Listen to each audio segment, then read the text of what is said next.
Vice president AICPDF north झोनचे श्री अनिल कपूर यांना मी विनंती करतो की त्यांनी कृपया व्यासपीठावरती यावं. मिस्टर प्रेसिडेंट पाटिल साहब, आपके लिए मेरे को एक ही जो शेर है वो आज की डेट में मैं रिमेंबर कर रहा हूँ.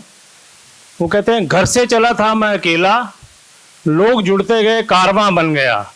ये जो कारवां है पाटिल साहब, ये आपने बनाया. और ये मैं कहना चाहता हूँ कि ये जो कारवां है, ये जो झंडा पाटिल साहब ने महाराष्ट्र से उठाया है, ये पूरे हिंदुस्तान में जाएगा और जगह जगह जाके अपनी एजिटेशन करेगा. और जहाँ जहाँ व्यापारी हो, आप ये मत समझो कि आप अकेले हो.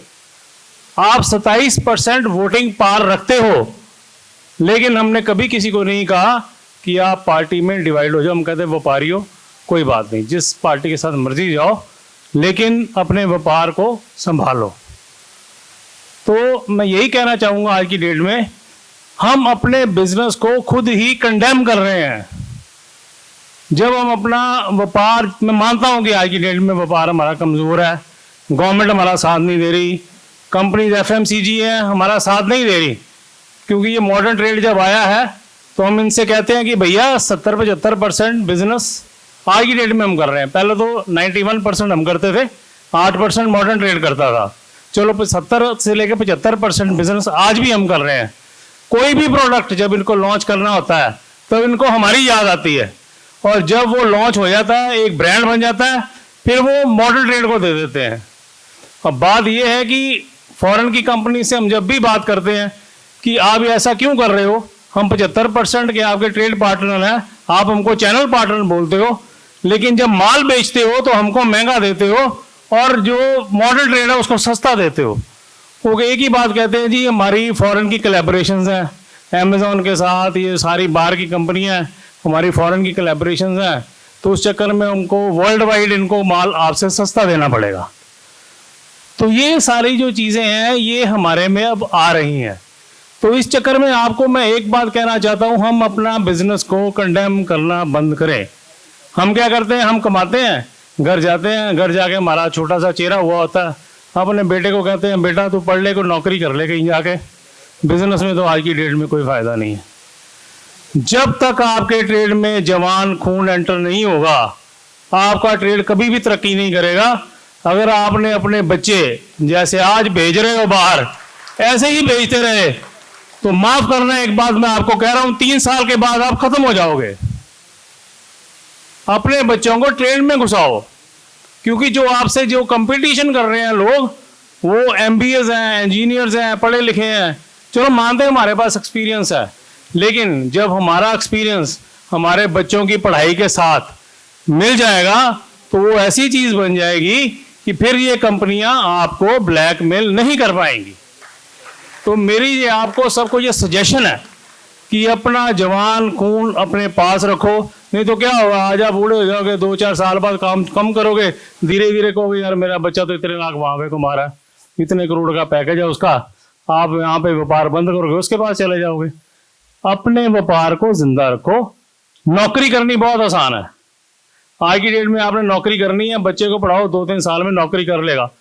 लेकिन माफ़ करना, वो जो नौकरी कर रहा है ना बच्चा, उसको बोलो आप तो बिजनेस करके दिखा, 20 साल लग जाएंगे, वो ट्रेड नहीं सेटल होगा सर. उससे नौकरी से ट्रेड में आने में आपको 20 साल लग जाएंगे, लेकिन ट्रेड सेटल नहीं होगा.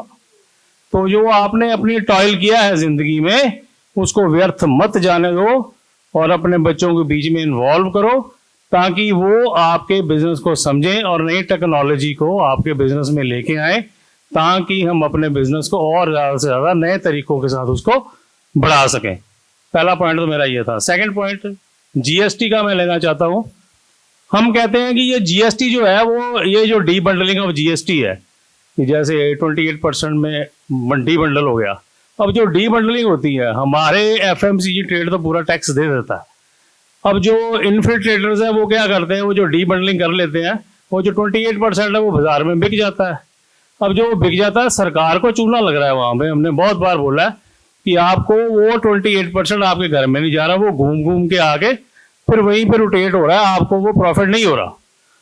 हमारा स्टेक क्या है, मगर हमारा मार्जिन 5% है, तो 5% का 28% पे 5% लगाओ आप अपना, या 12% पे 5% लगाओ, या 18 पे 5% लगाओ, तो हमारा स्टेक तो सिर्फ 2% का है ना। तो सरकार को चाहिए 25% जो है वो इंडस्ट्री पे ही डाले। हमारे पे 2% का स्टेक है ना, तो वो 2% हम देने को तैयार है, वो तो दे ही रहे हैं। तो फिर हम काहे के चोर हुए? हमको तो ये नहीं समझ आ रही कि हमको क्यों चोर कह रहे हैं। काहे को वो जो विजिलेंस है, जीएसटी विजिलेंस है, वो हमारे व्यापारी को क्यों तंग कर रही है? जगह जगह जाके वो व्यापारी को हमारे को तंग कर रही है और उससे सारे बुक्स के अकाउंट्स ले रही है, जबकि ऊपर से नीचे आने चाहिए, ये नीचे से सारा कुछ ऊपर जा रहा है।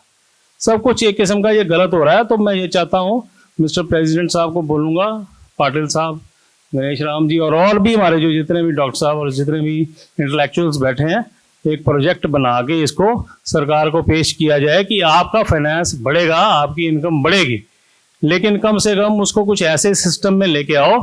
ये जो जीएसटी है, दिस इज अटर फेलियर, ये तो फेलियर है, इसमें कुछ नहीं बनेगा।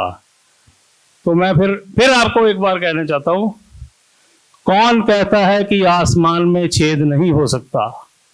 कौन कहता है कि आसमान में छेद नहीं हो सकता? एक बार तबीयत से थूको तो यारो। Thank you.